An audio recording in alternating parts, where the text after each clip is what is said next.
What's up guys? Kumusta kayo? It's me again, Joseph Kate. So for today's video guys, let's talk about Est-West Visa Platinum.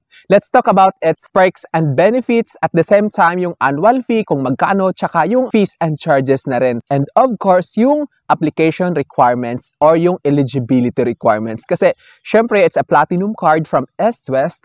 Expect natin na medyo mataas yung membership fee niya, pero may perks and benefits naman na tsak na ma-enjoy nyo. Pero bago yun, nais muna kitang imbitahan na mag-subscribe sa YouTube channel ko kung bago ka pa lang, kasi marami pa po akong isi-share ng mga tutorials, knowledge, and experience of mine in the future. Kaya naman huwag niyong kalimutan mag-subscribe para updated kayo lagi sa mga vlogs na i-upload ko. Yun lang po at sobrang maraming salamat. So as you can see guys, Est-West Visa Platinum. So itong credit card na to guys is meron siyang pinagmamalaki na 8.88% cashback. So yun yung pinaka-best dito. As you can see guys, Visa Platinum, treat yourself right. Then nandito na tayo ngayon sa perks and benefits. Ito yung cash rewards program na sinasabi ko na may 8.88% na cashback na ino-offer. Your spending becomes even more rewarding when you get the most value for each peso.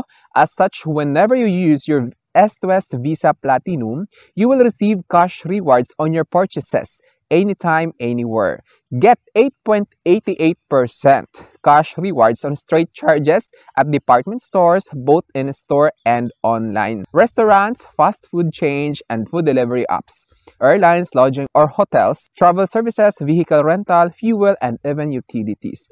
Get 0.3 cash rewards on all other categories. So, kapag hindi pasok yung categories na yon dito sa nabanggit ko kanina, 0.3% yung cash rewards doon. Then, to illustrate how cash rewards are computed, please refer to the table. So, nakikita nyo dito guys, sample single receipt transaction for the month. So, ang kailangan kasi guys, is single receipt siya, hindi siya accumulated ha. Kailangan, halimbawa, nakapag-purchase kayo ng worth 10,000. So, 8.88% yung cashback nun within the month. Then yung peso amount, then yung cash rewards earned. So, as you can see guys, apparel department store. So, halimbawa, nag-spend kayo ng 2,000 pesos, yung magiging cash rewards nyo is 177.60.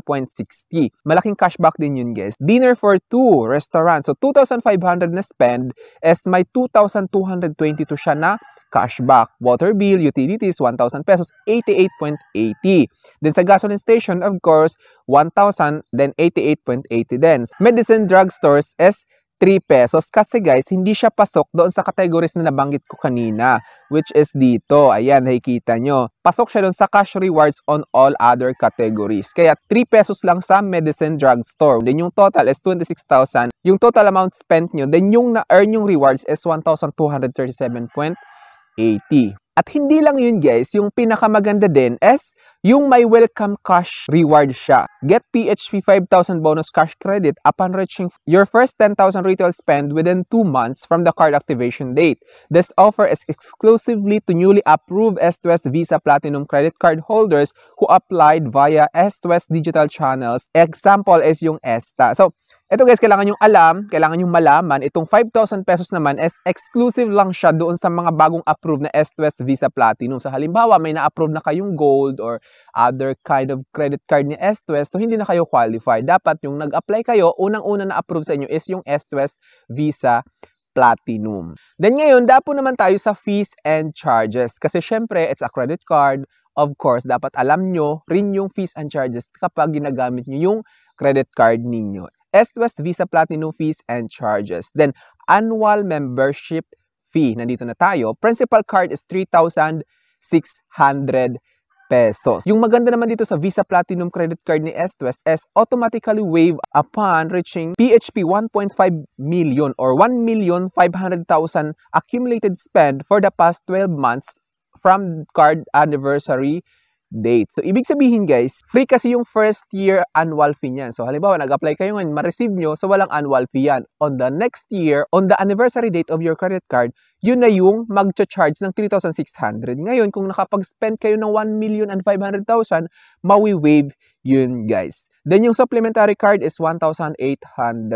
Interest charge, of course, ano nga ba yung interest charge kapag may outstanding balance kayo na hindi nyo nabayaran? 3% yung ipapatong sa next billing cycle. Tapos, 36% effective rate annually. Kasi 3% per month sa isang taon is 12 months times 3, 36% talaga siya. Yung sinasabing annually is tinutukoy niya yung whole year.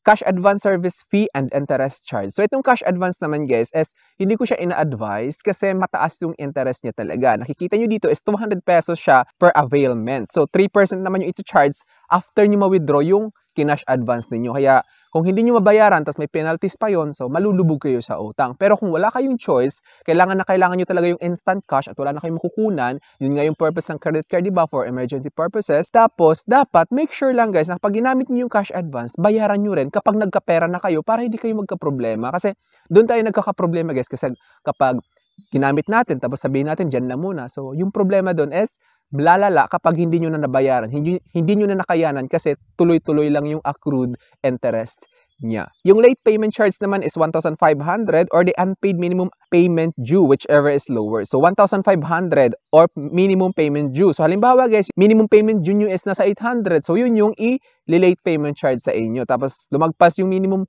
payment due ninyo ng 1,500. So, 1,500 lang kasi whichever is lower nakalagay. Over credit limit fee. So, 700 when the outstanding balance exceeds the prescribed credit limit within the billing period. So, kailangan nyo maging aware kasi may over limit si S2S guys, which is 700 pesos in every over limit transaction ninyo.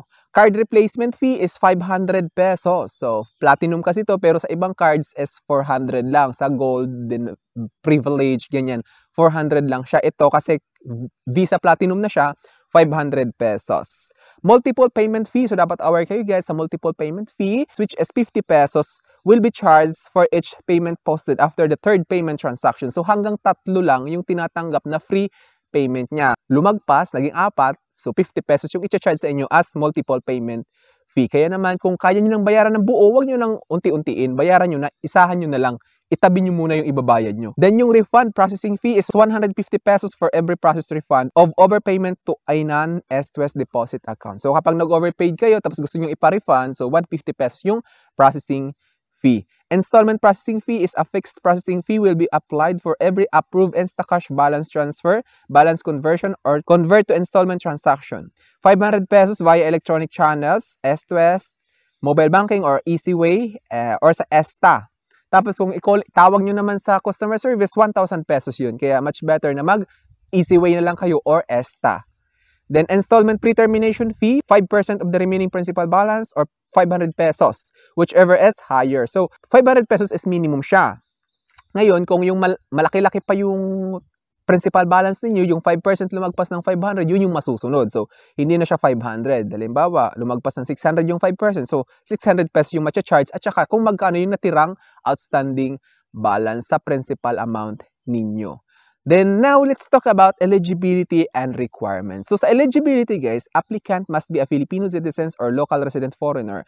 Principal card applicant must be at least 21 years old. Minimum gross annual income must be 1 million for S2S Visa Platinum and S2S GCB Platinum. So 1 million yung required income nyo guys. And now, let's talk about requirements. Sa requirements naman guys is for principal and supplementary card applicants, completely filled out S2S credit card application form, photocopy of one valid ID with picture and signature, example, company ID, driver's license, passport, Professional Regulation Commission PRC, ID, SSS ID, BIR ID, postal ID. So for me guys, yung postal ID is yung mabilis i-provide na ID kasi babayad ka lang sa post office ng 500, then may valid ID ka na. Tapos renew ka na lang after 3 years kasi 3 years yung validity niya. In addition to the above, submit a photocopy of the following. So if employed, for principal card applicant only, latest BIR form 2316 ITR, certificate of employment stating breakdown of compensation, letter of appointment, personal action memo, salary adjustment within the latest month, latest 3 months pay slip, latest service record or for government employees, valid credit card reference, and latest month statement of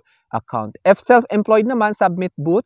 For the principal card applicant only, latest BIR form 1701 ITR, latest audited financial statements if applicable, valid credit card reference card, and latest month statement of account. Then ito guys, application processing may take 10 to 15 banking days. Please note that the documents submitted in relation to your credit card application shall not be returned. So kapag napasa nyo na yon, hindi na pwedeng i-return kasi kailangan din nila yon.